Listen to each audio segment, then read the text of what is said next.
Tá. Lucas, capítulo de número 10. Oh, glória. Aleluia. Eu sou assim, irmão. Se eu ouço alguém de longe dando glória, eu já reajo dizendo aleluia. Se o outro dá aleluia, eu já reajo dando glória a Deus. Glória a Deus. Aleluia. Vamos lá, Lucas capítulo de número 10, versículos 38 em diante. Quem achou, diga amém. Indo eles de caminho, entrou numa aldeia, e certa mulher por nome Marta o recebeu em sua casa. E tinha esta uma irmã chamada Maria, a qual, assentando-se aos pés de Jesus, ouvia a sua palavra. Marta, porém, andava distraída em muitos serviços. Aproximando-se então do Senhor, ela disse: Senhor, não te importas que minha irmã me deixe servir só? Diga-lhe, pois, agora que se levante e me ajude a servir. E respondeu-lhe Jesus: Marta, Marta, estás ansiosa e preocupada com muitas coisas. Olha para tua irmã e diz assim para ela: muitas coisas.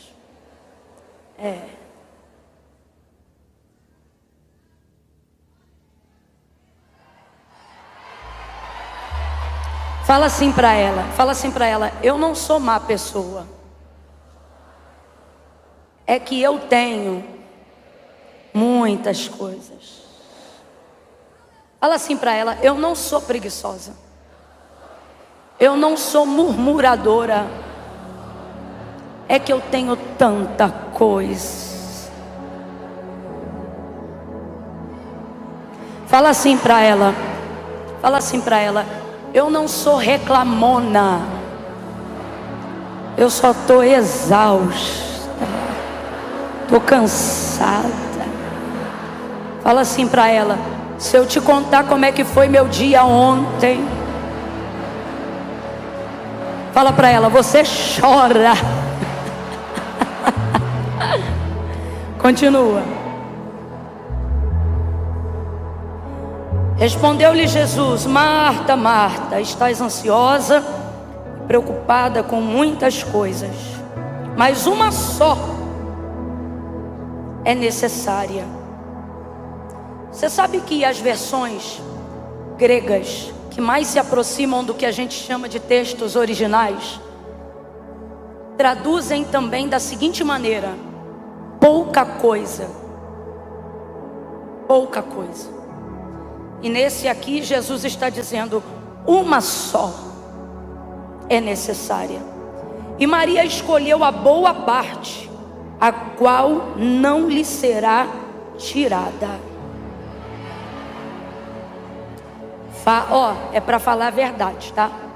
Fala assim para tua irmã: eu queria ser Maria, mas a verdade é que eu tô uma Marta. Verdade ou mentira, gente? Verdade ou mentira, gente? Diga amém por essa palavra. Se assente glorificando a Deus.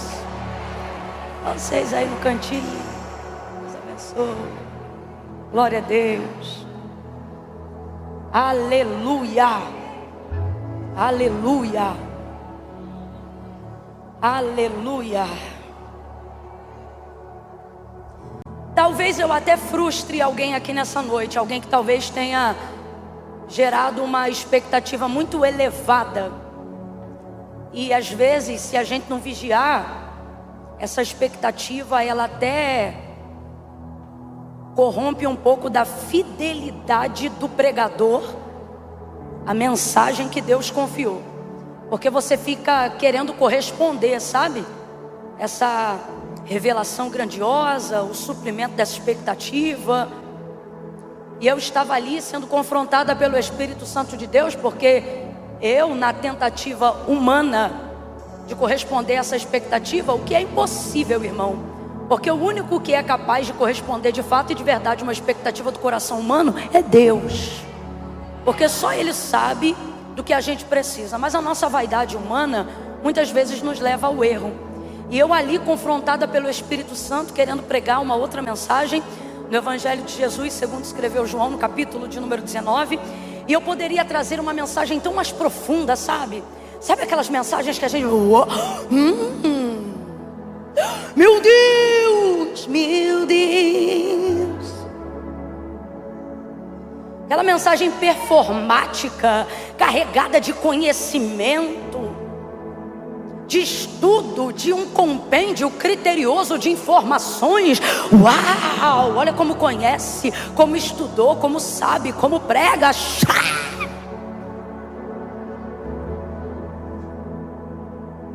E o Espírito Santo falando comigo tão claramente, dizendo assim: eu não quero a tua performance, eu quero a tua utilidade no meu reino.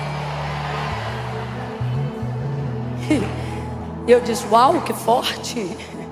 Isso sim é forte. Me lembrei, por exemplo, enquanto ele me confrontava com essa palavra, da igreja de Éfeso. Uma igreja de muita autoridade na área do conhecimento, uma igreja muito próspera, muito bem sucedida naquilo que fazia. Mas o Senhor, ele disse para ela: tenho porém contra ti que deixaste o primeiro amor. Ou seja, ela se tornou uma igreja poderosa em performance e pobre na sua intenção, pobre na sua motivação. E para Deus o importante não é de fato o que você faz ou é capaz de realizar, mas a motivação que te leva a fazer o que você faz. A verdade é que muitas vezes dedicamos um tempo demasiado para poder enaltecer a maneira como queremos ser vistos pelas pessoas e não a maneira como Deus quer nos mostrar. Então utilizamos uma entrega absurda da nossa energia. Terminamos às vezes um dia cansado, uma semana cansada, um mês cansado, produzindo tanto esforço, que no final a impressão que nós temos é que não serviu para nada. E pode até ter servido para alguém, mas se não serviu para a glória de Deus, não realizou, não satisfez. Não foi um conteúdo legítimo, não foi algo que tenha poder de te renovar, de te capacitar, de te levar a um outro nível, de te levar a romper. Não inspirou, porque o que não é para a glória de Deus é apenas por pura vaidade. E a vaidade tem uma característica, qual? Ela gera esforço sem gerar sucesso. Você sabe que Salomão, ele tem um versículo dito na condição de proverbista, e ele vai dizer o seguinte: que o forçado nariz gera ferida, gera um sangue. E ele vai usar outros dois tipos. Ele vai dizer, por exemplo, que o mexer do leite à manteiga. Esqueci agora qual é o terceiro, mas fala sobre a mesma colocação. O espremer alguma coisa. Não estou me lembrando agora o que é. O apontamento do versículo significa empregar esforço. Completa aí para mim, por favor. Empregar. Então o que o versículo está querendo te levar a compreender, através da vida de Salomão, um homem cheio de sabedoria, é o seguinte: o que o seu esforço tem produzido? Sangue, manteiga, você está me entendendo? Ele produz algo que valeu a pena o esforço empregado, ou no final do dia ele só produz reclamação, cansaço, estresse, fadiga? E por que você está falando isso, Camila? Porque Marta é uma mulher maravilhosa. A atribulação e esse nível de ansiedade, pessoas não interessadas não passam por esse tipo de tentação. Mulheres relapsas, negligentes, preguiçosas, não passam por esse tipo de aflição. A preguiçosa, minha filha, botou o pé para o alto e ela quer que o mundo se acabe em barranco, que é para ela morrer encostada. Ela não se estressa se as crianças estão com piolho, se a louça está na pia, se a comida está dentro de panela na geladeira. Ela não está nem aí se o uniforme não está lavado, se a rede social dela é bagunçada, se ela vem de chinelo, tênis ou sapatilha imunda para a igreja, se o cabelo foi penteado ou não foi. Ela não liga para nada. Logo, ela não é passiva, ela não está vulnerável a esse tipo de tentação. Que tentação? Tribulação, ansiedade, síndrome do pensamento acelerado, agonia, perturbação de alma, inquietação, fadiga. Não está. Ela não tá, porque ela não tá nem aí para nada. Ela come o pão da preguiça. Se só tiver miojo, para não ter que ir no mercado, ela pica salsicha e come miojo com salsicha de segunda a sexta, e depois ainda quer reclamar porque que o marido vai comer na casa da sogra. Dá glória, que é para ninguém perceber que é contigo. Aleluia. Então, esse tipo de comportamento, esse tipo de personalidade não gera esse tipo de queda, não gera esse tipo de tentação. Agora vamos para o outro lado, que é um outro extremo.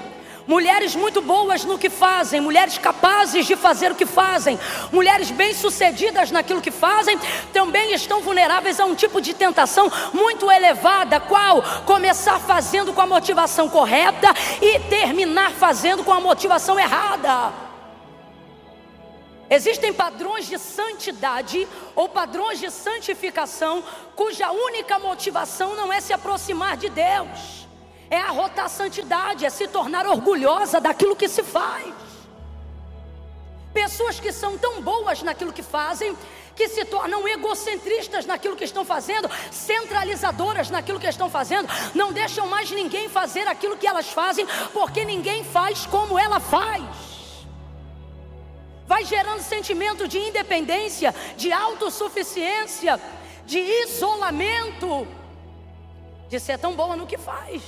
Agora veja, eu não vim falar o que é melhor ou o que é pior, porque não há comparação de melhor ou pior, quando independente do como, o final é fracasso do mesmo jeito. O que eu estou querendo dizer? A que come o pão da preguiça vai terminar fracassada, e a outra que faz com a motivação errada, tão fracassada quanto a primeira, porém com mais trabalho.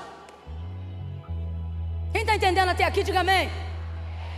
Porque tudo nessa vida requer um posicionamento de escolha.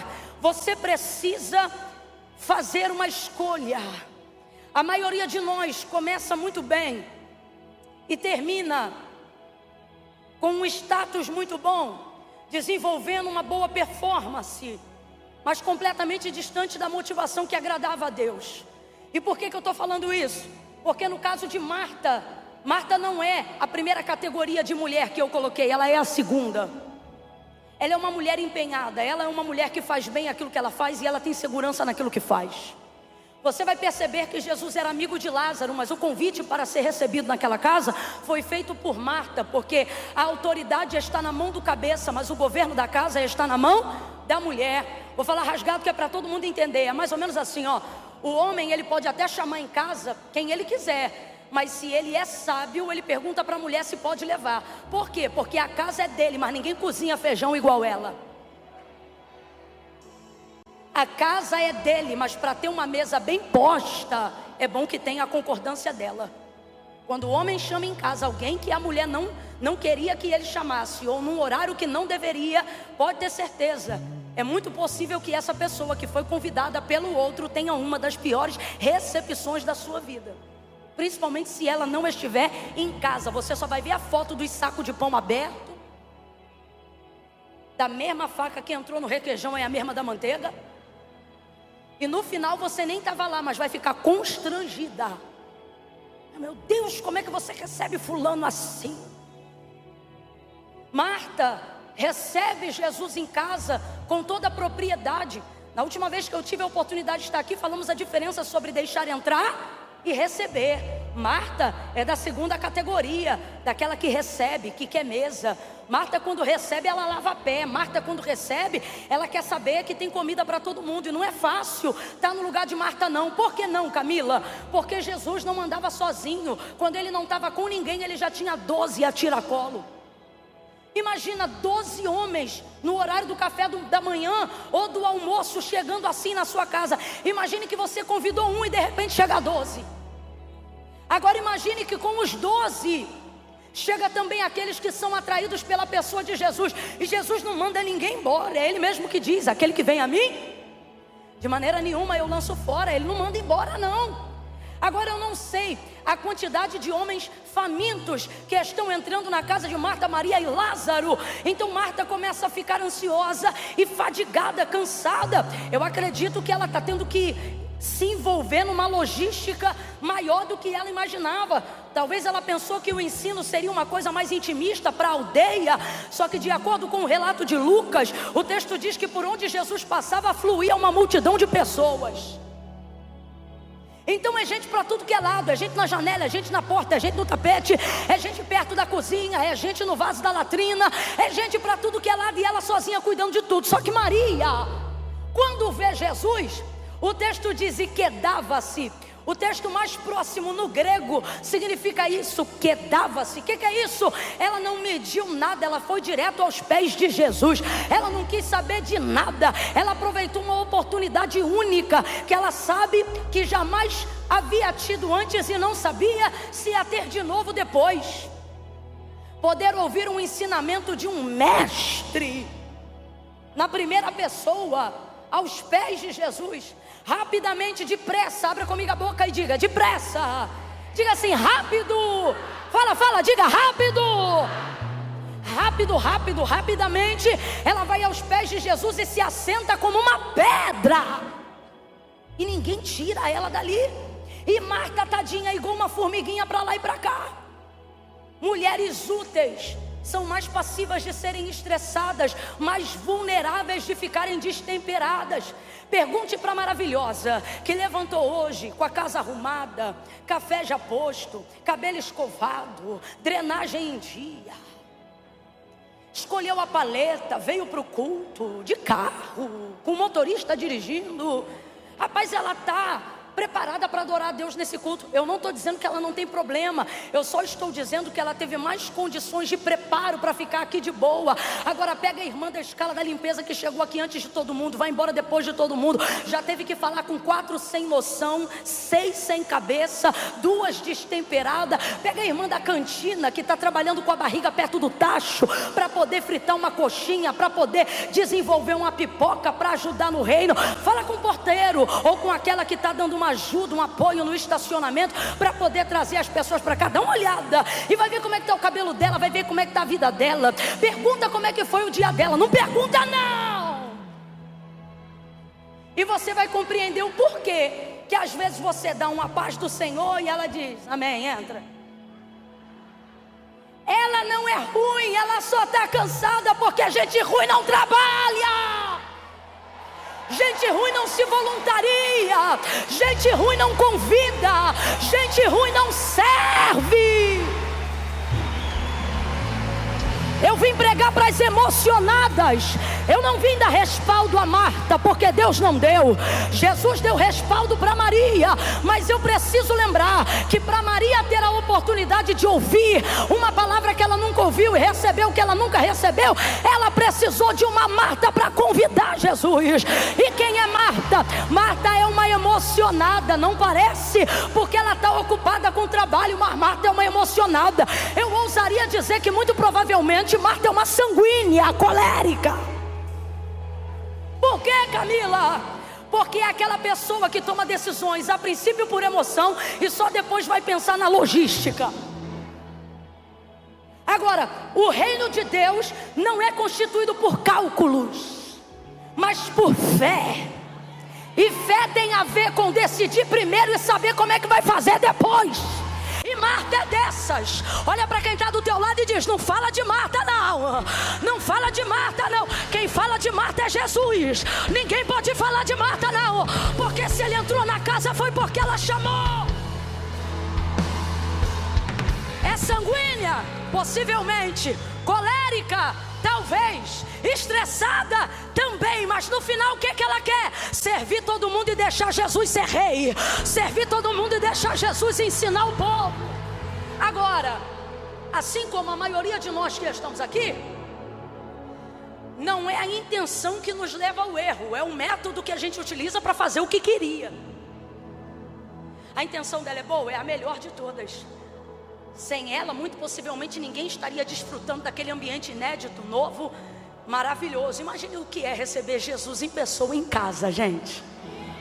Meu Deus. Imagine. Agora, o que é isso? Eu vou contar de 1 a 3 e você vai dizer assim: emoção. Quer ver? 1, 2, 3, diga. Você vai olhar para tua irmã e vai dizer assim para ela: eu não sou ruim, eu só sou emocionada. Eu sou emocionada. Como assim emocionada? Vou te dar um exemplo. Você chama uma irmã que mora longe da tua casa e diz assim: vamos no Shine. Aí ela diz assim: menina, não vai dar para eu ir não, eu tô sem carro. Aí na emoção você esquece como é a pauleira da tua rotina e você diz: eu passo aí. No dia você lembra a contramão que é pegar ela para vir para Alphaville. Resultado: tu ia fazer escova, não fez. Ia fazer unha, não fez, porque teve que sair correndo para poder pegar ela, para cumprir a palavra. Chegou um tanto estressada, suada, já tem uma rodela de pizza de suor debaixo do teu braço. Mas no final dá tudo certo. Aí alguém pensa: você é muito estressada. Não é que eu sou estressada, eu sou emocionada. Nós somos 4 amigas extremamente próximas. Eu, Gabriela Lopes, Raquel Lima e Midian. Midian fleumática. Midian faz praticamente o papel do Espírito Santo em nosso meio, mediando tensões, apaziguando, concordando. Quantas vezes ela calou a fúria de uma ira com uma comida, do nada. Quando a briga começa, ela chega: olha o que eu fiz. E aí o bolo aquieta a tempestade. Que bolo gostoso. Gabriela Lopes, sanguínea, hemorrágica. Fez outra, é ferro afiando ferro. Raquel também é sanguínea, mas entre nós a gente brinca, é a mais emocionada de todas. Vou dar um exemplo. Quando nós começamos a nos juntar para organizar as coisas da conferência, tiramos então algumas horas do dia, porque todo mundo tinha compromisso. E uma das maiores dificuldades na unidade desse propósito é viver uma coisa que não diz respeito ao ministério que o Senhor confiou a cada uma, mas a um propósito que Deus entregou a todas. Então conciliar os horários de agenda é uma loucura. Então, para a sessão de foto da abertura da conferência que precisávamos abrir para divulgação, marcamos então mais ou menos 6 horas. E talvez você pense: Camila, é muito. Não é tanto quando você tem que organizar todo o conteúdo de mídia em um único dia para todo um evento. E aí eu falei: olha, nós só vamos ter tantas horas. Raquel entende de moda. Raquel, quais são as cores? Paleta tal, tal, tal, tal. Então tá bom, só vai ser essas roupas, tal, tal, tal. Aí daqui a pouco chega a Raquel dizendo: gente, eu montei um cenário de piquenique, outro na cozinha, outro. Eu falei: Raquel, não vai dar. Não vai dar. Claro que vai dar. Eu trouxe isso, trouxe aquilo, trouxe isso, trouxe aquilo. No final a gente deu glória a Deus que conseguiu fazer as fotos mais básicas que precisaríamos fazer para a divulgação da conferência, bem como do livro e etc, e etc. E Raquel arrasada porque trouxe toalha de piquenique, trouxe não sei. A Raquel ia fazer foto até para o Natal. Tô te falando, já ia deixar tudo pronto. Raquel, te amo. E aí a gente começa a dizer: Raquel, tu é emocionada. Agora você vê, a gente tem pouco tempo de sono.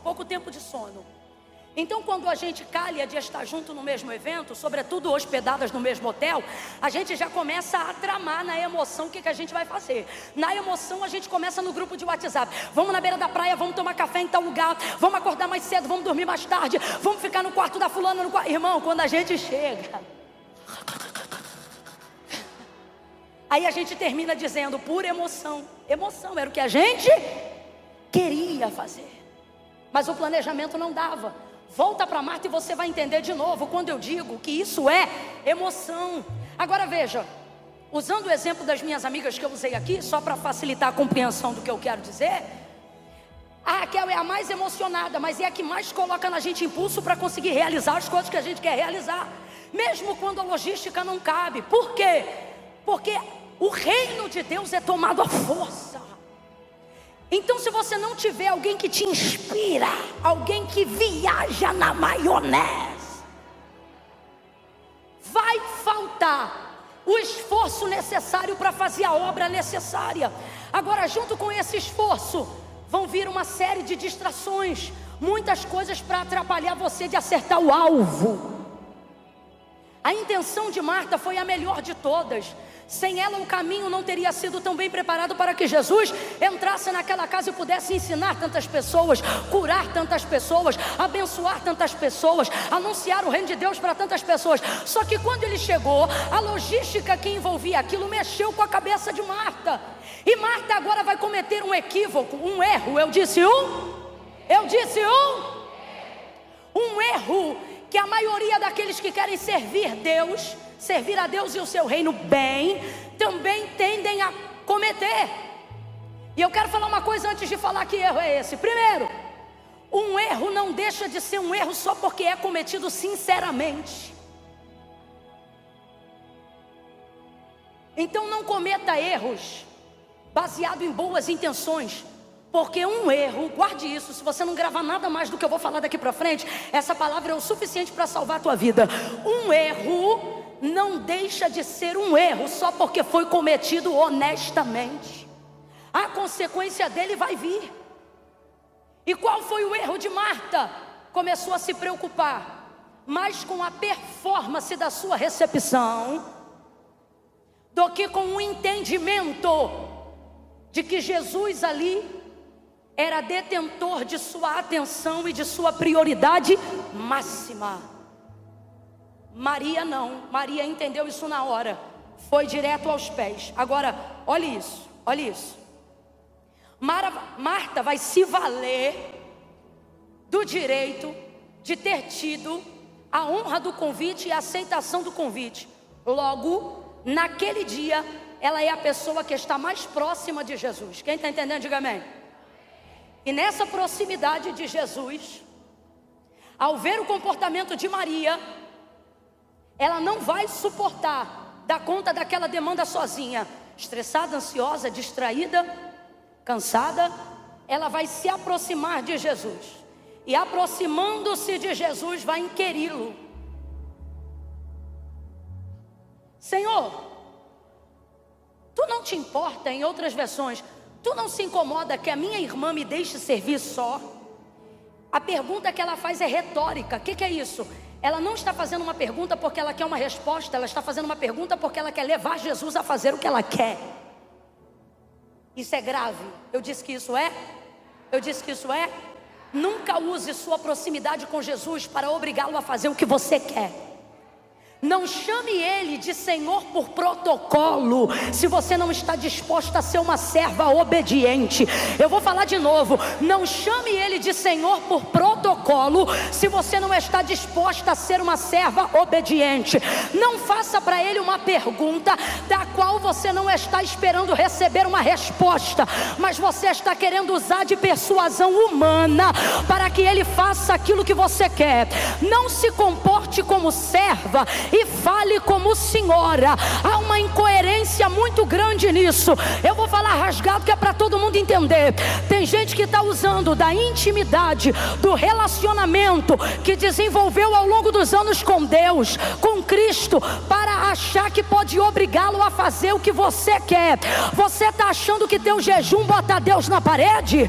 Você está achando que a tua campanha vai obrigar Deus a te dizer sim quando Ele quer dizer não? Você está achando que a tua vida de monte, de jejum e de consagração vai botar Deus num canto da tua casa para fazer o que você está mandando que Ele faça? Para de bater pezinho, levantar a mão para poder dizer: Deus, eu sou tua serva. Olha aí como aquele outro me trata. Olha aí como ela está falando comigo. Vai lá e dá de espada nele. Vai lá e dá de espada nela. Vai lá e visita ele, visita ela. Olha aí como eu fui afrontada. Humilha, abate, visita, guerreia, toma frente. E tu ainda está se achando vaso, porque sabe fazer oração de guerra, mas na verdade está utilizando a intimidade com ele para dar uma de senhora. Há uma coisa interessante em chamar Jesus para dentro de casa. O que, Camila? Na tua boca ele é convidado, mas dentro da tua casa ele é Senhor, e ninguém toma o lugar que é dele. A tua pressão não vai funcionar com ele. Pega na mão de alguém aí agora, que eu estou sentindo uma graça, uma autoridade de Deus tão grande para profetizar. É a primeira vez que eu estou te pedindo isso. Crede em Deus e estareis seguros. Crede nos seus profetas e prosperareis. Segura na mão de quem está do teu lado aí agora. Segura! Segura forte. Sacode a mão dessa mulher.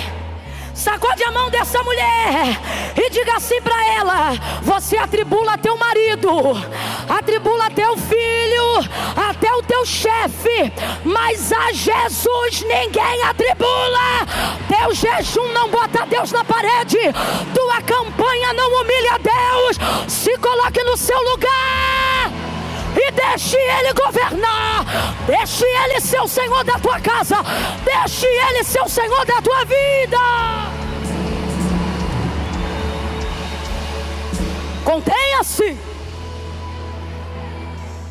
Como disse o carioca, segura a tua marimba. Não, porque lá em casa só eu sou crente, Camila. Então lá em casa é comigo que Deus fala. Você está usando o teu tempo de conexão, teu tempo de intimidade com Deus, teu tempo de oração, para achar que a tua intimidade te dá autonomia para falar para Jesus o que Ele tem que fazer. Cuidado, está utilizando a tua intimidade do jeito errado, porque eu vou lhe falar uma coisa. Até o Filho Ele deu, mas a sua glória Ele não divide com ninguém. Ninguém se aproximou tanto em intimidade com Deus depois do homem criado, depois de Adão, do que Moisés. Moisés, sem dúvida, foi uma das pessoas na condição de ser humano mais íntimas, a mais próxima de Deus. Deus, em defesa de Moisés, disse para Arão e Miriam: com vocês eu falo em sonho, visão, mas com Moisés eu falo boca a boca, como quem fala seu íntimo amigo. Agora, nem a intimidade que ele deu a Moisés autonomia para, no uso da intimidade, fazer o que ele queria. Você lembra o episódio das águas de Meribá? Lembra o episódio em que o povo queria beber água e Moisés foi clamar ao Senhor, e o Senhor disse a Moisés: há aqui uma rocha, pega o cajado, vai até ela. Ele não disse bate, não falou nada. Ele só disse: vai lá e fala a rocha. Fala a rocha. Moisés estava acostumado a usar o cajado para tudo. Só que nesse dia Deus disse para ele: fala a rocha. Quando chegou na hora, o texto diz que Moisés já era o homem mais manso da terra naqueles dias, porque para um povo rebelde de dura cerviz, Deus pega um assassino e torna ele um homem manso. O texto diz que Moisés era o homem mais manso dos seus dias, porque Israel era sem dúvida um dos povos mais rebeldes e de dura cerviz do seu tempo para servir ao Senhor. Aquela geração começa a perturbar, a azucrinar o juízo de Moisés. Não tinha cova no Egito para que fosse necessário nos trazer até esse deserto, para que nossos cadáveres ficassem estendidos aqui sobre esse lugar. Lá nós tínhamos tanta coisa e aqui nem água tem. Ele já tinha de Deus uma direção, qual? Vai até aquela rocha e fala a rocha, e ela vai dar água de beber. Só que quando chegou lá, do caminho aonde ele recebeu a direção de Deus, até a rocha a quem receberia a ordem da sua fala para gerar água, eu não sei que nível de azucrinação fizeram na mente de Moisés, que ele já chegou na beira da rocha estressado, e ao invés de falar a rocha, ele feriu a rocha, e por 2 vezes acertou com o cajado na rocha, e isso deixou Deus irado. Deus vai se manifestar a Moisés e vai dizer para ele: Moisés, eu te disse fala e você feriu. Por causa disto você verá a terra lá de cima, a terra que eu jurei a Abraão que daria aos seus descendentes, mas tu não colocarás o teu pé lá, ou melhor, você não entrará lá com o povo. Perdeu uma oportunidade desejada há 40 anos quase. Por quê? Porque nem toda a intimidade do mundo que eu desenvolva na minha vida de oração com Deus, nem toda a intimidade do mundo que eu desenvolva na minha proximidade com Deus, ela jamais deve ser utilizada para, abre aspas, impelir, fecha aspas, Deus a fazer o que Ele quer e não o que eu quero. Vou falar algo muito forte, atente os seus ouvidos, porque eu particularmente acho isso uma chave. Durante muitos anos, quando conhecemos ao Senhor, desejamos servi-lo. Então, quando estamos na caminhada, alguém pergunta para a gente: o que você é? Você diz: eu sou uma serva de Deus, eu estou servindo, eu sirvo Deus, eu sirvo o seu reino. E a gente ama servir a Deus, e depois a gente se acostuma a servir a Deus do nosso jeito. Se você serve na água, você vai servindo a água. Se você serve na cantina, vai servindo a cantina. Se você serve na liderança dos voluntários, você vai servindo. E você se acostuma com o hábito do serviço que você faz e se torna bom naquilo que você faz, pela prática, pela disciplina que você faz. Se você serve pregando, uma hora você melhora, se você der continuidade a servir com excelência a Deus o que você faz. E aí você segue servindo. Como Moisés, por exemplo, que servia a Deus com o seu cajado. Servia a Deus na sua liderança, tendo o cajado como auxiliar. E você vai servindo. E se eu te disser que tem um dia como esse na casa de Marta, que Deus não quer, ou melhor, Ele quer te transicionar, para que você não apenas sirva a Ele. Sabe qual é o ápice de quem quer andar com Deus e quem serviu a Deus um tempo? Chegar um tempo de sua vida, de sua entrega, aonde você, abre aspas, não serve mais a Deus. Você se tornou tão íntimo, tão livre em Deus, que não é mais você que serve a Deus, é Deus que se serve de você. Você não entendeu, eu vou te explicar. Quando você serve a Deus, você serve a Deus com o que você tem, serve a Deus com o que você quer, serve a Deus como o que você pode. Mas quando Deus decide se servir de você, Ele utiliza em você coisas das quais você nem sabia que tinha utilidade, ferramentas que você não tinha desenvoltura. Imagine que a vida inteira você trabalha segurando uma espada, mata segurando uma espada, se defende segurando uma espada, desembainha a espada, é hábil em espada. Então você serve a Deus com a sua espada. Aí de repente um dia você diz: Deus, assim é como eu sei te servir, isto aqui é o que eu tenho para te servir. Mas servindo a Deus muito tempo, Deus um dia olha para você e diz assim: agora eu quero me servir de você. Aí você pega a espada e diz: estou aqui, Deus. E Deus diz: deixa a espada aí. E você diz: como assim deixar a espada aí? Todos esses anos eu te servi com a espada. O Senhor sabe que eu não sei manejar arco e flecha. O Senhor sabe que eu não sei manejar funda. Eu só sei usar a espada. E é nessa hora que a maioria das pessoas não entendem o porquê que Deus te fez íntimo. Elas pensam: vou continuar usando a espada. Por quê? Porque no tempo que você servia a Deus, em vez de desenvolver com Ele intimidade, você desenvolveu performance. Então, se agora não é para fazer o que você faz tão bem quanto você faz, você acha que não serve para servir com mais nada. E é nessa hora que Deus quer se servir de você, levando você por caminhos novos, métodos novos, coisas novas. Mas qual é a sua escolha? Continuar servindo a Ele. Servindo a Ele somente com o que você tem. Camille, isso é bom, isso é extraordinário. Eu não vim dizer que isso é pecado não, mas é limitador. Vai servir a vida inteira de um único jeito, e sua intimidade será sempre limitada. Por quê? Porque você serve a Deus, mas Deus não pode se servir de você como Ele quer. Elebacancho, remaialabadasai, remando comando rebalacando, elebe de remenque assai de obria. Eu vejo uma bandeja aqui nesta noite. Vejo uma bandeja aqui nesta noite. E seria natural ver um servo de Deus, ver uma serva de Deus andando com a bandeja e servindo como gostaria, dando o que tem. Mas acredite, a visão aberta que Deus me dá de uma bandeja de prata grande aqui, não é uma bandeja que você serve, é uma bandeja que Deus te serve. Veja, Ele não serve a bandeja.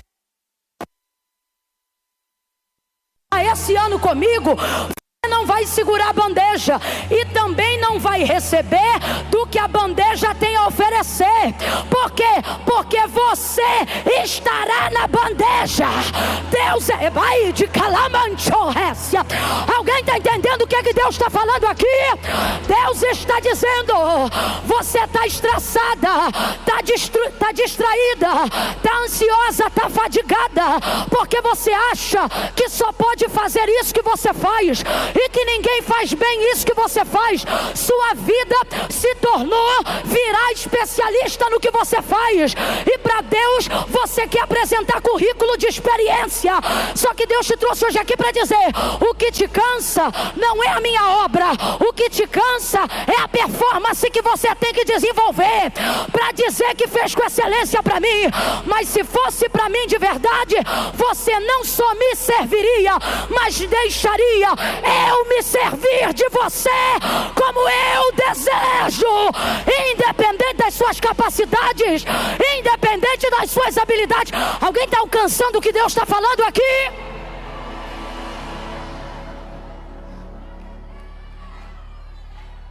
Tenho servido ao Senhor há anos. Tenho áreas da minha vida de arrependimento, por negligência, por preguiça, por coisas que julgo eu em mim mesma que poderia fazer melhor. Mas preciso ser honesta e não usar de falsa modéstia.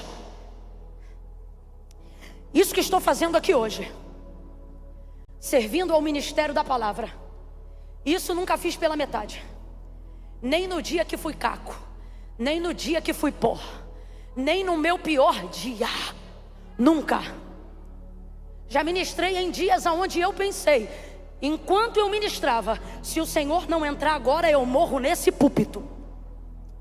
Já fiquei em silêncio em alguns momentos para recobrar a minha saúde, porque nunca medi a minha entrega pelo meu estado. Sempre subi dizendo: se não for para entregar tudo, se não for para fazer como o Senhor quer, se o Senhor não tem algo comigo nessa noite, nessa casa, para essas pessoas, nesse lugar, quebre a minha perna, infarte-me, faça qualquer coisa, coloque outro em meu lugar.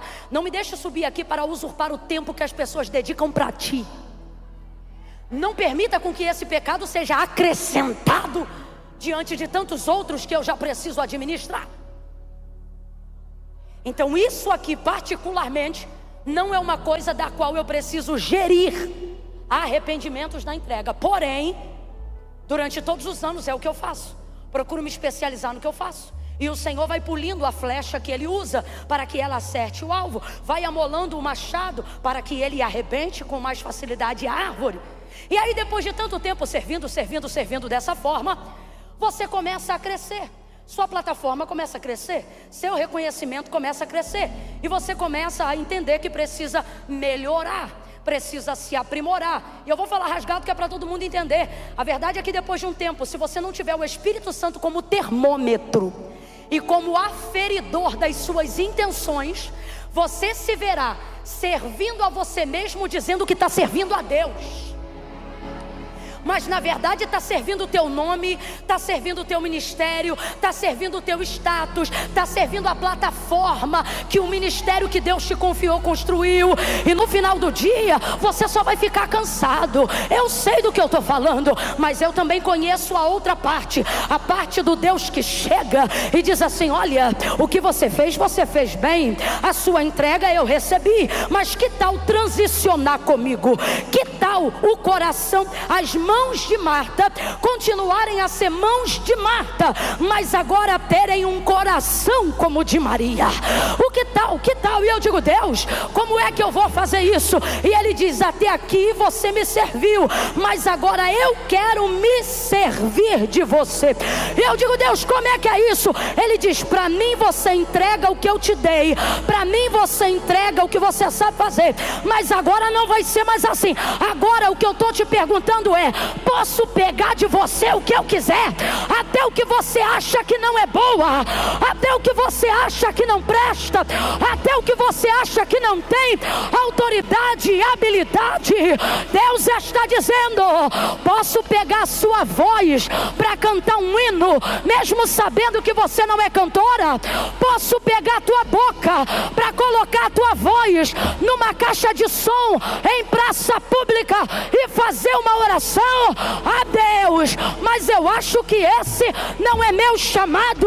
E Ele está dizendo: a totalidade, a plenitude do teu chamado não é o que você me entrega, é quando eu tenho liberdade para pegar de você o que eu quiser. É nessa hora, é nessa hora, Marta.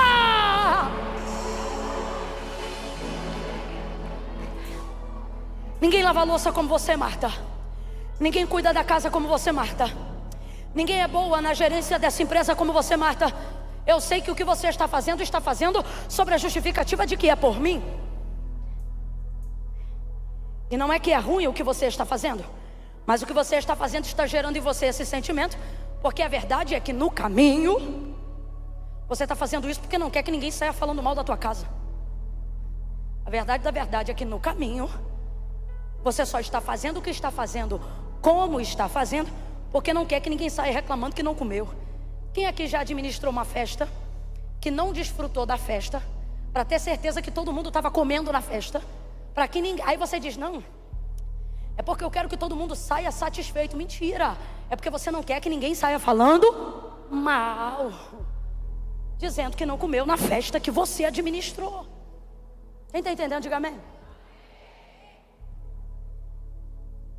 Você sabia que não tem mais do que 15 anos que prioridade ganhou um S na colocação das palavras, na forma como a palavra é aplicada?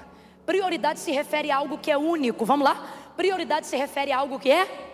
Algo que é? Logo, quando você aplica a palavra prioridades, ou melhor, prioridade, você não pode colocar S, ou não deveria. Não deveria. Porque prioridade se refere àquilo que é? Aquilo que é único pode ir para o plural? Bora! Aquilo que é único pode ir para o plural? Plural? Pode? É único! Então, se prioridade se refere ou diz-se respeito ao que é único, por que de 15 anos para cá você quase não ouve ninguém falando prioridade, mas ouve as pessoas falando prioridades? Porque você estabeleceu um escopo de coisas únicas, o que também seria errado, porque o que é único e não deveria ser utilizado no plural, na propriedade da palavra. Mas por que isso acontece? Porque você não quer deixar Deus se servir de você. Você só quer servir a Ele como você quer e se julga capaz de ser, para que assim você também continue sendo capaz de fazer tudo o que você não quer abrir mão de fazer. Só que quando você escolhe Jesus para ser o seu Senhor, você tem que entender que toda escolha gera perda. Eu vou contar de 1 a 3 e como um gatilho mental você vai guardar essa frase para sempre. Qual frase, Camila? Você vai dizer assim, ó: escolher é perder. Não contei até 3 ainda. Marta, ansiosa. Quando eu disser 3, você vai dizer assim: escolher é perder. É 1, é 2, é 3, diga aí. Sempre que você escolhe uma coisa, você perde a possibilidade de ter as outras.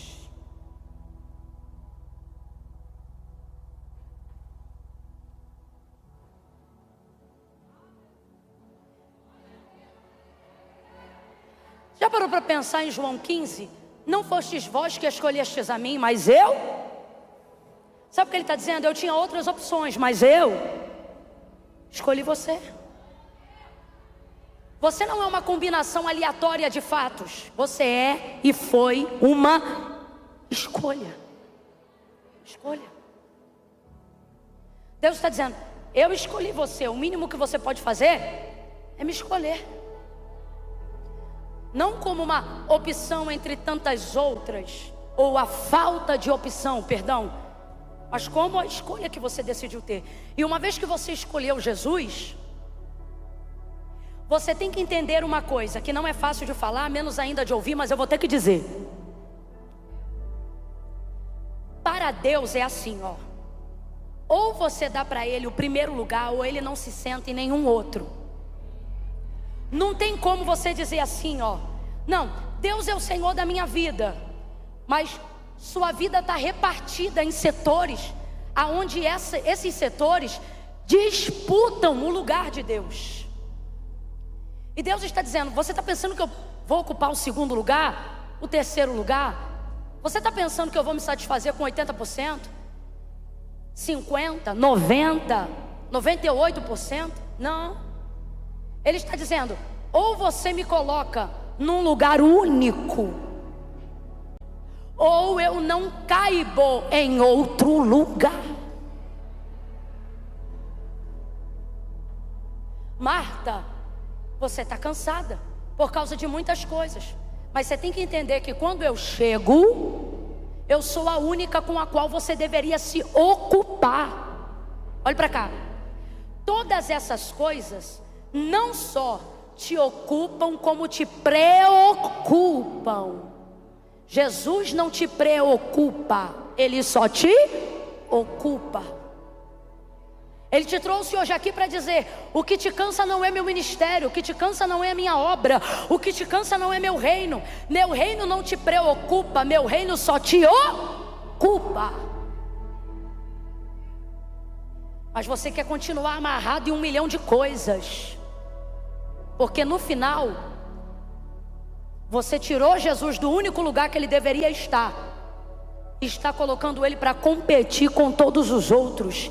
E Deus me trouxe aqui nessa noite para dizer: eu não vou competir com teu marido, eu não vou competir com teu filho, eu não vou competir com os teus sonhos, eu não vou competir com as tuas metas financeiras, não vou competir com os teus ídolos, eu não vou competir com o melhor horário que você decidiu entregar para a série. Não vou. Eu não vou competir com Netflix, eu não vou competir com nenhuma das coisas que te agradam e que te fragmentam. Ou você me coloca no lugar que eu devo estar, ou você não me verá ocupando nenhum outro lugar. Aí ele diz assim, veja, ela usa a proximidade dela com ele para tirar Maria daquele lugar. Sabe o que é isso? Quando eu não consigo estar aonde eu gostaria, também não quero que outros que não fazem o que eu faço desfrutem do que eu gostaria de desfrutar. Não, você não vai fugir não. Vai embora não, que agora é que o mocotó desce. Quando nós não estamos desfrutando de tudo que gostaríamos de desfrutar, e vemos outro que não fez a metade do que a gente fez desfrutar do que a gente também em tese teria direito, a gente não quer se colocar ou saber o que ele fez para estar lá. A gente quer usar a nossa intimidade com Jesus para mandar Jesus tirar ele de lá. Tem gente que só usa da proximidade que tem com Jesus para tirar pessoas dos lugares que elas chegaram. E por você não saber como elas chegaram lá, não significa que você quer chegar, significa que você não aceita que elas estejam lá. Olha isso como é pesado. Marta vai usar da proximidade de fala que ela tem com Jesus, não para dizer o que eu faço para estar no lugar de Maria, mas para dizer a Ele o que Ele precisa fazer para tirar Maria de lá. Por que quando você olha essas fotos no Instagram, de pessoas que estão fazendo o que você gostaria de fazer, vivendo o que você gostaria de viver, por que quando você olha isso, você não dobra o joelho e diz: Senhor, o que eu deveria fazer para também estar desfrutando isso? Mas não, na hora de dobrar o joelho é para dizer, porque o Senhor está vendo, né? Eu estou aqui na tua casa te servindo e o outro está lá, ó, de boas com a vida, fazendo assim, fazendo assado. Deus está dizendo: não use do tempo que você tem comigo para me mandar tirar do lugar pessoas que estão onde deveriam estar. Use seu tempo comigo para perguntar se você está onde você deveria estar. Ele diz: Marta, Marta. Chamou ela 2 vezes. Qual é a inspiração do texto? Despertamento. Abra comigo a sua boca e diga: despertamento. Diga, despertamento. Marta, Marta. Sabe o que ele está dizendo? Marta, perigosa, hein? Perigo isso aí que você está fazendo, hein? Usando da sua intimidade comigo para dizer quem pode e quem não pode, quem tem que estar e quem não tem que estar. Vou falar rasgado. Por que a outra está cantando aqui? Eu canto melhor do que ela. Nada demais essa palavra. Eu pregaria uma palavra muito melhor hoje no Shine. Ao invés de perguntar o que eu faço para conseguir estar onde Maria está, existem pessoas que só indagam o que elas têm que fazer para tirar outros de lá. Jesus vai advertir Marta: Marta, eu não vou considerar o que você está falando, vou considerar isso alvo do teu cansaço, porque quem recebe Jesus não é assim.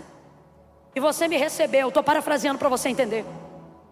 Isso aí é fruto de cansaço, de estresse, de ansiedade e de distração. Você está muito cansada, mas Maria escolheu a boa parte, a qual não lhe será tirada. E eu encerro nesse último tópico. Sabe o que é muito difícil? Quando você tem certeza que alguém está errado, e Jesus usa quem você tem certeza que está errado para dizer: o certo era isso. Gente, é um bug. Olha para quem está do teu lado e diz: essa semana você vai bugar. Vai. Aqui, ó. Quando você apresenta para Deus uma oração que Ele ouve, mas não atende como você queria. Quer ver? Quantas vezes você já orou por alguém? Vou fazer aqui um exemplo com as mulheres que ainda não têm a alegria dos seus maridos servirem a Deus. A oração dela: Senhor, tem misericórdia. Senhor, visita ele com salvação, liberta. Isso é quando ela está boa. Porque quando ela está irada: olha aí, Deus, eu sou tua serva, e esse homem está agindo como se fosse um Nabal. Mas eu te peço, trata com ele, visita ele, aperta ele, faz como tu queres. Mentira, não é como tu queres. O que tu quer é você espreme ele, aperta ele. Aí você ora. Jesus nada com ele e tudo com você. Ele vem para um culto uma vez na vida ou está na morte contigo. Deus usa um profeta para ele e diz: filho, isso já te irrita. Aí agora quando o profeta chega em você, ele diz: desce, te conserta. Aí você diz: está de brincadeira. É quando Deus pega o que você queria mudar e usa isso para mudar você. Se Deus não está tirando algumas pessoas de algum lugar, não é porque Ele não tem com elas um propósito, mas é porque no momento, enquanto Ele não faz o que você gostaria de fazer, é porque essas pessoas estão sendo usadas para mudar você. Quando você pede muito Deus para mudar uma coisa e Ele não muda, é porque Ele está usando essa coisa para mudar você. Camille, funciona? Funciona. Porque quando Ele muda você, já não faz mais diferença para você o outro mudar. Porque você muda, e a posição do outro não te tira mais do sério. Ele não tirou Maria de lá. Ele não tirou Maria de lá. A recepção de Marta não impeliu ele a tirar Maria de lá. O comportamento intimista de Marta não influenciou ele a tirar Maria de lá. Deus está dizendo: pare de falar comigo das pessoas e vamos conversar sobre você. Pare de falar comigo do comportamento dos outros e vamos falar do céu. Use o seu tempo de oração para falarmos mais de nós e menos dos outros, e de como a vida deles afeta a sua.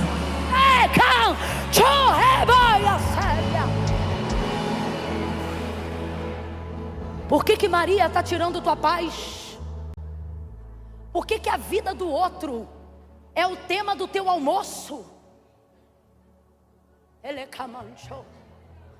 Você diz que vai para a pizzaria comer pizza, mas só come a cabeça do outro irmão. Quando o comportamento de alguém afeta você nesse nível, pode acreditar, o maior problema não é o mau comportamento do outro, mas é a falta de posicionamento seu, meu.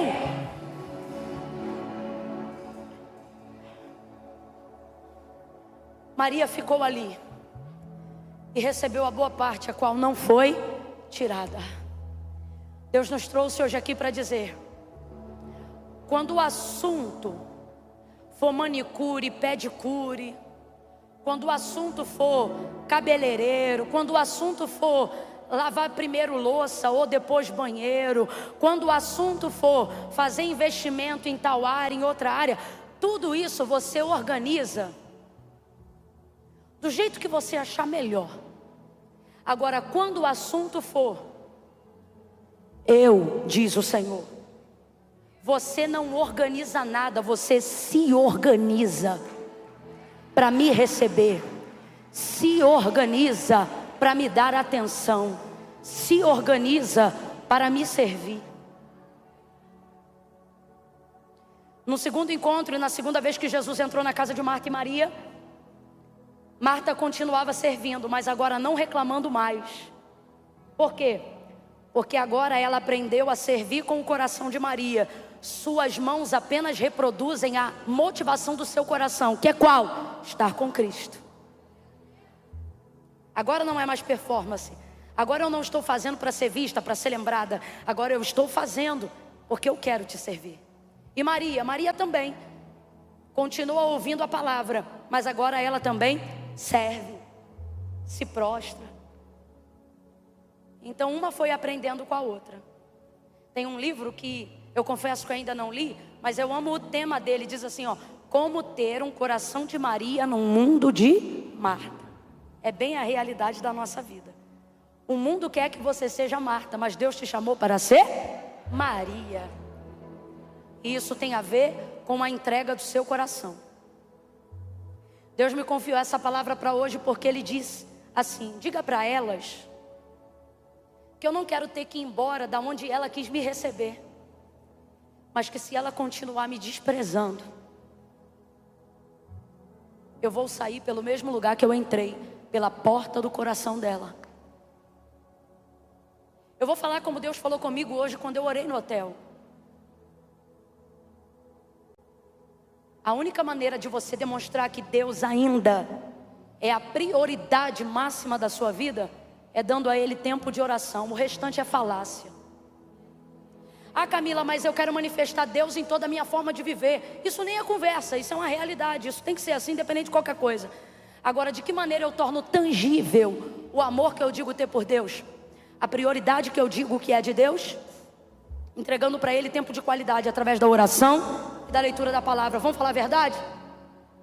Há quanto tempo sua devocional não passa de 15 minutos? Você fala mais com a sua amiga do que fala com Deus. E quer dizer para mim que Deus é prioridade só porque você está aqui hoje na casa de Deus?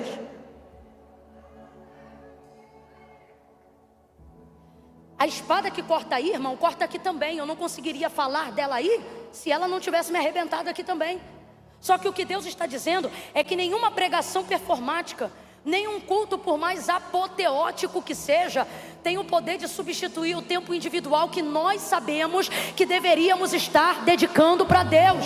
Mas a gente quer refogar arroz, a gente quer dirigir carro, a gente quer cumprir metas financeiras primeiro.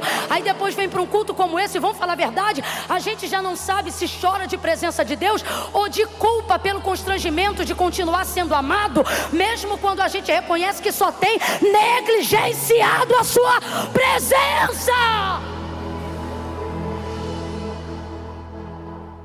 Você pensa, Camila, eu não tenho a vida de oração que eu gostaria de ter, mas eu não faço nada de errado, porque você não considera nem que seja errado não orar. Só que eu tenho uma coisa para te falar: quando você não ora a Deus, você passa uma mensagem da terra para o céu de toda forma. Que mensagem? Quando você não ora a Deus, a mensagem que você passa é: não preciso. Quando você levanta de manhã e não apresenta a sua vida e o seu dia a Deus, sabe o que você está dizendo? A mensagem que você passa é que você é capaz de cuidar daquele dia sem a ajuda de Deus. Quando você vai conversar com pessoas difíceis, resolver problemas difíceis, e você não ora, a mensagem que você está passando é: posso resolver isso sozinho. E o mesmo sentimento que levou Eva a comer do fruto que não deveria, é o mesmo que está tentando reinar na nossa vida até hoje. Qual? Sou capaz sem Deus, posso fazer sem Deus. Olhe para mim, um ímpio, uma mulher ímpia, ela até pode fazer sem Deus, mas uma mulher de Deus não pode fazer sem Deus. Eu achei interessante um post do pastor André Valadão, aonde alguém disse assim: pastor, eu realmente preciso de Jesus para ir para o céu? E aí embaixo estava escrito: cara, você precisa de Jesus para ir na padaria. E eu falei: é isso, é acordar e dizer: Senhor, obrigado porque eu acordei. Ah, Camila, mas eu faço isso na minha mente. Por quê? Você não pode doar os teus joelhos? Eu também queria hoje pregar uma palavra que fizesse a gente pular da cadeira e Só que Deus está dizendo: hoje eu não quero ninguém pulando aqui, eu quero todo mundo de joelho dobrado quando chegar em casa. Eu quero que você volte a me buscar com sede, que você volte a fazer orações coerentes. Senhor, me faça te amar mais do que tudo, mais do que todos. Orações que te façam saber aonde estão os ídolos da sua vida. Orações que te façam arrebentar as coisas que têm te roubado do tempo que você deveria estar dedicando para Deus. Eu poderia falar sobre tantas coisas de alta performance, mas nada é mais poderoso do que uma mulher de oração. Maria quedava-se, dobrava os joelhos diante de Jesus. Neste caso era para ouvir a sua palavra, e no nosso caso não é diferente. Eu vou falar como Deus está mandando. Ele está dizendo: há quanto tempo você não dobra os joelhos na minha presença, no secreto?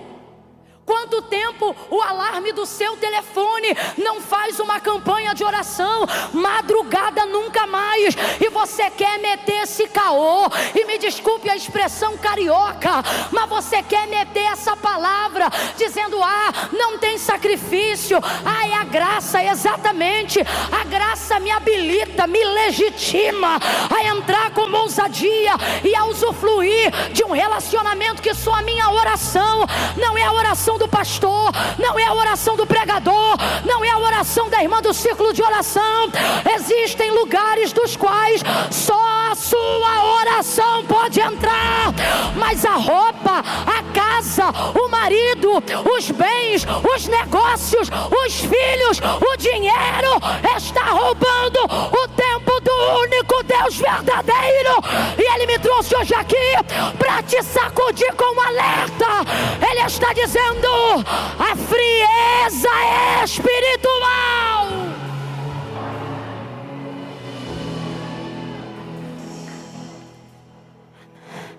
O dízimo não tira a frieza espiritual. Suas ofertas não quebram a frieza espiritual. Porque o único cobertor capaz de aquecer um coração que não palpita mais por Deus chama-se oração. Ora 20 minutos e levanta cansada. Ora 20 minutos e levanta cheia de dor no corpo. Ora 5 minutos e não consegue estabelecer uma conexão de oração. Pois que se levantem no Brasil mulheres que oram 2 horas como se fossem 20 minutos. Que se levantem no Brasil mulheres que buscam a Deus incansavelmente. Há uma convocação nessa noite. E a convocação é: volte ao lugar da oração. Eu não estou falando, eu vou falar rasgado, daqueles 5 minutos de devocional apressada.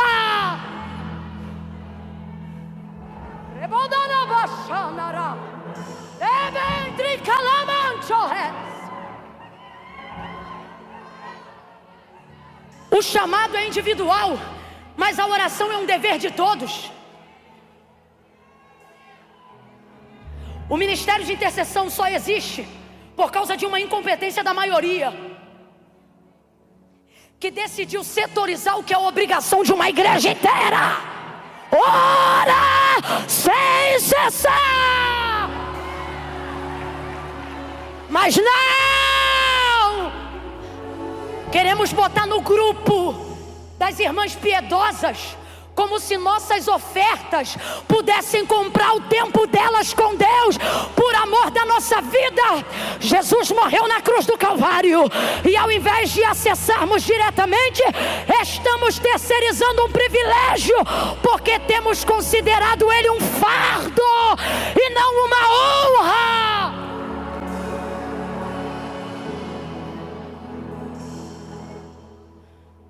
Orar não é um fardo.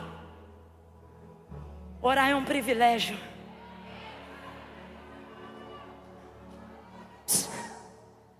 Jesus veio para todos, mas o Espírito Santo só para quem já entregou a vida para Jesus. O que significa? Ele que nos habilita a orar diante de Deus e debaixo do sangue de Jesus.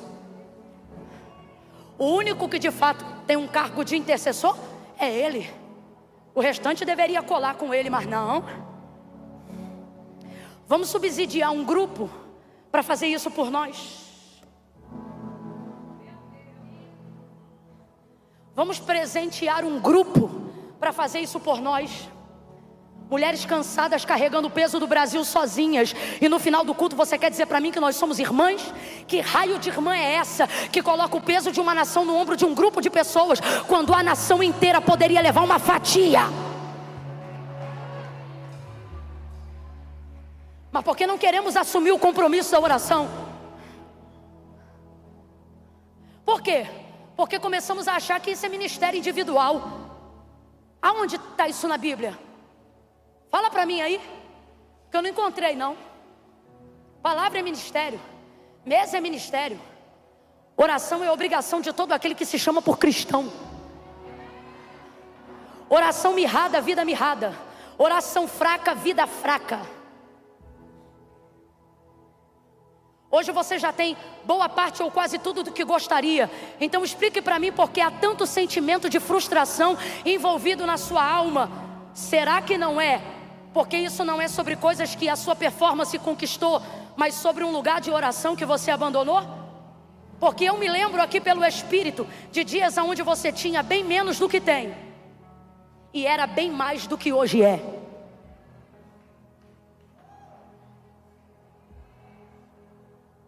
Há uma convocação de Deus para mim e para nós, não apenas como mulheres, mas quanto igreja. Volte à oração. Volte a esse lugar, não como um fardo, mas como um privilégio. Eu sou de um tempo onde a gente chegava 1 hora antes do culto começar, para que cada um tivesse a oportunidade de dobrar o joelho no lugar que fosse assentar, e ali debruçasse um tempo de oração. Sou da época que tinha um sininho no púlpito onde você tocava, que era para quem estava de joelho entender que o culto e a liturgia devocional ia começar. Por quê? Porque o lugar de culto é para todos, mas o lugar de oração deve ser secreto. Você e Deus. Eu vou falar como Deus está mandando. não é mais remédio, não é mais terapia, não é mais dinheiro, não é mais network que você precisa. Deus está dizendo, você só precisa voltar a estabelecer um lugar, um tempo e uma hora comigo. Um lugar, um tempo e uma hora comigo.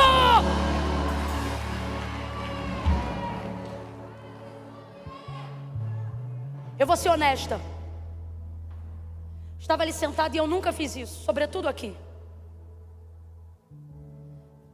Falei, Deus, quero orar para que muitas mulheres reconheçam hoje o Senhor como único e suficiente Salvador. Foi a primeira vez que Deus disse assim para mim: chame aquelas que já me conhecem para saber se elas desejam fazer comigo um concerto.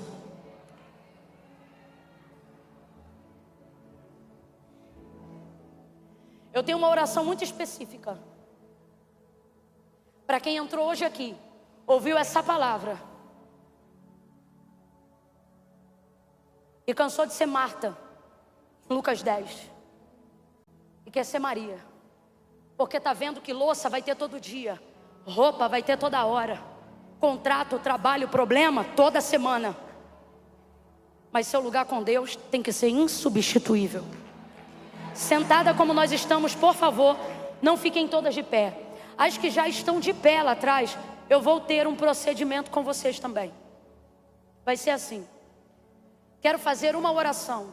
Comigo, Camila? Não, por você. Eu quero orar por você. O que eu faço enquanto você estiver orando, Camila? Só ouve o que você concordar, diga amém. Amém. Vou orar para que suas células e seu corpo comece a ser treinado para se submeter a tempo de oração. Porque tem gente que acha que porque ora não vai ter sono, que porque ora não vai ter cansaço. Irmão, são anos até você desenvolver isso. Só que Deus está dizendo para mim e para você: eu vou cooperar com você. Agora, por que eu falei que não é para todas ficarem de pé quando eu falar? Porque eu sei que tem um povo que, inclusive, o que eu estou pregando aqui é a resposta da oração dessas mulheres que estão dizendo: Senhor, desperta as mulheres, desperta a igreja. Então eu não quero que fique de pé quem já tem essa vida e essa disciplina de oração. Quando eu disser 3, vai ficar de pé as que querem fazer um concerto com Deus primeiro. Camila, ninguém precisa me levantar não. Eu reconheço, foi para mim essa palavra de hoje. Eu quero fazer com Deus um concerto, eu quero zerar, quero começar de novo, eu quero sair daqui já com alarme para meia-noite, para 3 horas da manhã, sei lá, eu já quero um desafio hoje, só para poder mostrar para Deus que eu estou levando a sério a oportunidade que Ele me deu. É com você que eu estou falando. Eu conto 1. O Ministério de Louvor cantou uma música que falava de Maria, não era? Quando eu cheguei aqui, vocês estavam falando isso. Quando eu disser 3, você vai ficar de pé, só essas pessoas. E as outras que estão sentadas vão estender a mão e vão interceder. E se Deus te tocar para orar com alguém, fica à vontade. Quando eu terminar de orar, a gente vai cantar só o refrão dessa canção. É Espírito Santo de Deus, sopra sobre esta casa com temor no nosso coração, porque só o temor ao Senhor pode nos convencer da necessidade de confessar esse nosso estado de negligência, pode nos levar a um caminho de arrependimento. Eu conto 2. Espírito Santo de Deus, coopera com o nosso entendimento para aceitarmos essa santa convocação e pararmos de lidar com a oração como um fardo e começarmos a entender que ela é um dever e também um privilégio, um direito conquistado na cruz do Calvário. 2,5. Espírito Santo, em nome de Jesus, em casa ou aqui, aonde houver uma mulher constrangida, convencida que essa noite é noite de concerto, se há nela em ti o desejo de se consertar e de se reconectar para um tempo nunca antes vivido de disciplina e de devocional até hoje. 3, coloca ela de pé, com coragem, com ousadia, com intrepidez.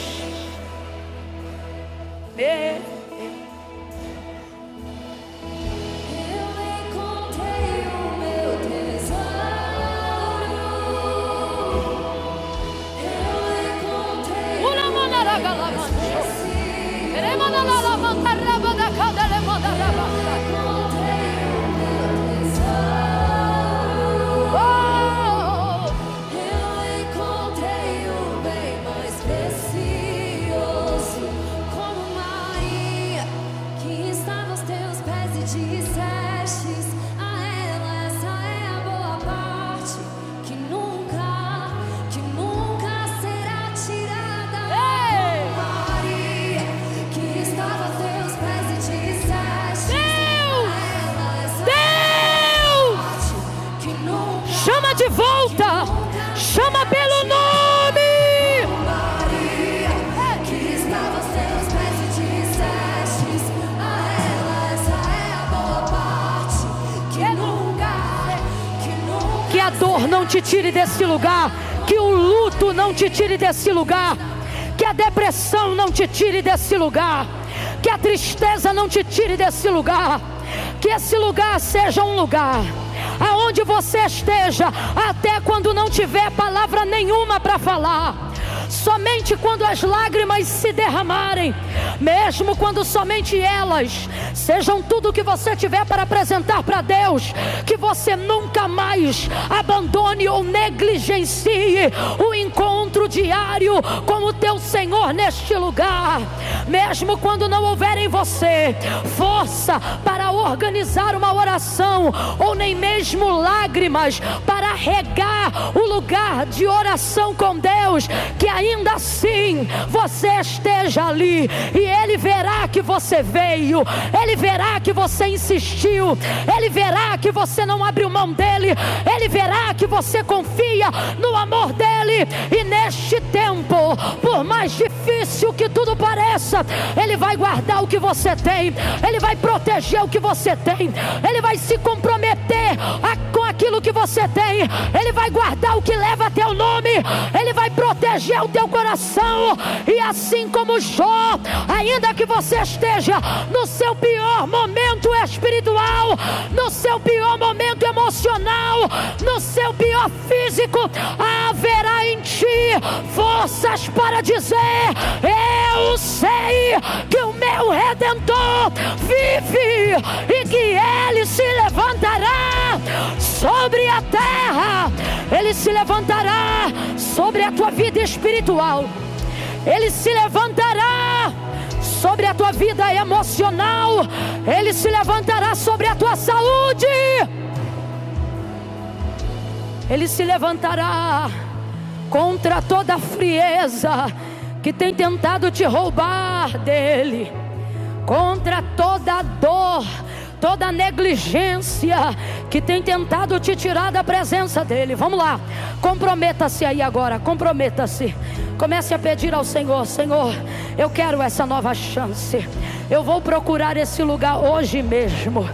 Hoje mesmo, eu não saio daqui sem botar meu telefone para despertar. Eu quero te encontrar nesta madrugada, ainda que com sono, ainda que eu durma no teu colo, ainda que eu não saia perfeito como eu gostaria que fosse, mas eu quero erguer hoje um altar de compromisso contigo, no lugar da oração. Me chama de volta, me chama pelo nome, me chama de volta, me recebe, me aceita em teus braços, ouve a minha voz, perdoa os meus pecados, perdão pela preguiça, perdão pela negligência, perdão pelo abandono, perdão, perdão, perdão.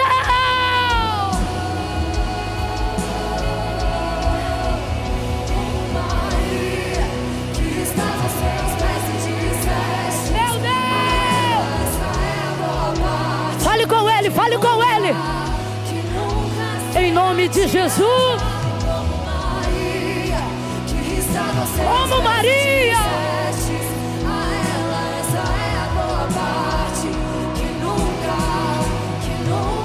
de novo, de novo, de novo. Eu encontrei o meu tesouro, eu encontrei o bem mais precioso. Eu encontrei o meu tesouro,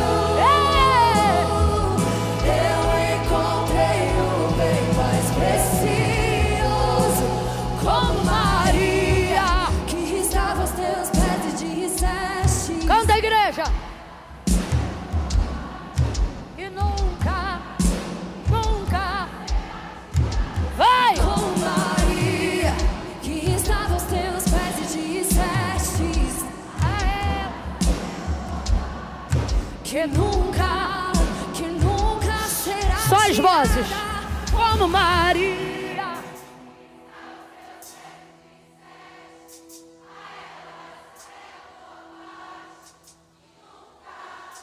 Nunca. Vai. Como Maria.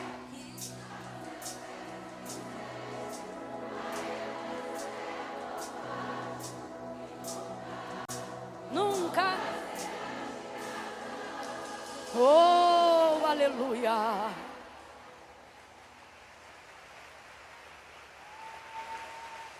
Aleluia.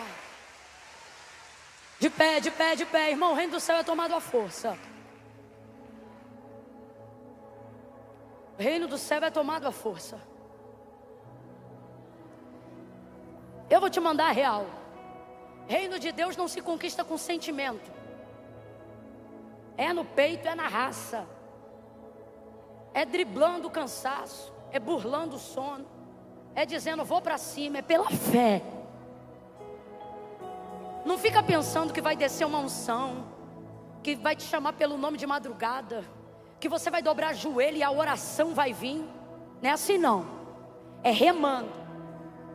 É remando. É melhorando dia a dia. É pega pra capar. É repreendendo a própria mente. É pondo a mão na própria cabeça. É dizendo me liberta de mim mesma. É expulsando o demônio de dentro do próprio corpo. O que passar disso é milagre e ação extraordinária. O dia a dia é pega pra capar. É carne, é espírito. É a carne dizendo descansa, você tem direito. É o espírito dizendo o diabo não respeita teu cansaço. Se levanta. É guerra, é briga. É briga. Ah, Camila, mas as irmãs de idade, minha filha, no dia 5 fica na fila para receber. Sou dessa época. Porque tudo tem a ver com o quanto você deseja ter o que está procurando. Agora sim, vamos todos de pé. As que estavam sentadas também, as que já são intercessoras, todos de pé, todos de pé. Só vai levantar a mão agora, e esse é o último ato da noite, desse momento da pregação da palavra. Você que ouviu essa palavra e o Senhor falou com você. Você está como Marta, e eu te quero Maria. Quero você a meus pés. Ah, quando eu casar eu vou. Por isso que tu não casa. Porque Jesus não disse resolve e vem. Ele disse vinde a mim, todos vós que estáis cansados, oprimidos, sobrecarregados, e eu vos aliviarei. Não, Camila, é porque para mim servir a Deus é coisa séria. Depois que eu resolver minha vida eu vou. Por isso que tu não resolve.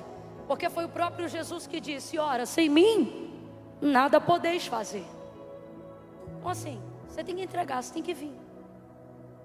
Se você está aqui nessa noite e nesse sábado, a mão de Deus, a palavra de Deus te alcançou, e você quer fazer como Maria, eu vou contar de 1 a 3, e você só vai levantar sua mão e eu vou orar por você. Quem, Camila? Quem está afastado e quer se reconectar. Quem vem à igreja, mas nunca fez uma aliança com Deus. Eu não vou, hoje não tem apelo, é convite. Quem crê, vai levantar a mão e nós vamos orar pela sua salvação. E hoje ainda teu nome vai estar escrito no livro da vida. Se Jesus vier arrebatar a sua igreja de madrugada, você vai subir com a igreja. Por causa da sua decisão. Preparada? 1, a igreja entra em oração agora pela vida dessa mulher que está aqui em guerra para entregar a vida para Jesus. 2, Camila, eu sou essa pessoa. Eu sou essa pessoa. Eu não posso sair daqui hoje sem tomar uma decisão com Deus. É você? 3, levanta a tua mão e me deixa te ver aí. Estende a tua mão. Acende a luz só um pouquinho do platô para a gente ter uma noção. Tem luz ali? Muitas mãos levantadas. Muitas mãos. Era para ter aplauso dobrado. Porque nessa noite salvação e glória chegaram a estas casas. Meu Deus. Meu Deus. Vou fazer uma bagunça santa aqui. Essas mulheres que levantaram as mãos, tem coragem de sair do lugar e vir parar aqui no altar agora? Camila, eu tenho. Libera o corredor e deixa elas virem. Camila, eu sou essa mulher que levantou a mão, que fez uma aliança com Deus hoje, que quer retornar aos caminhos do Senhor. Sai do teu lugar e vem para o altar. Vem aqui para o altar, vem para bem perto. Vem para bem perto, vem para bem perto. Meu Deus. Vem Maria, vem Maria. Como Maria. Eita glória. Aplauda o Senhor. Quantas almas decididas, quantas mulheres se reencontrando com Jesus. É noite de salvação. A família reage. Que está aos teus pés e dissestes a elas é a boa parte. Isso, vem. Que nunca será tirada. Como Maria, que está aos teus pés e dissestes a elas é a boa parte. Que nunca será tirada. Eu encontrei o meu tesouro. Eu encontrei o bem mais precioso. Oh, glória. Eu encontrei o meu tesouro. Eu encontrei o bem mais precioso. Tem mais alguém? Camila, não fui aí na frente, porque vi que estava cheio. É necessário nem que tu fique parada no corredor. Mas se o seu lugar é em direção ao altar, mova-se. Ah, Camila, é que eu estou aqui atrás. É meio longe. Longe é o céu sem Cristo, minha filha.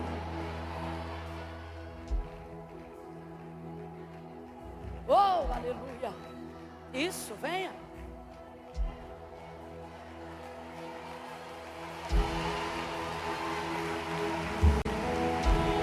Ai, se eu não tivesse operado as minhas varizes, eu estava pulando, era muito.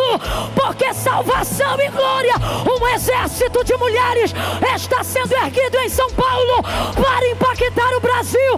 Mulheres de oração, mulheres que serão transformadas, libertas, curadas para a glória do nome de Deus.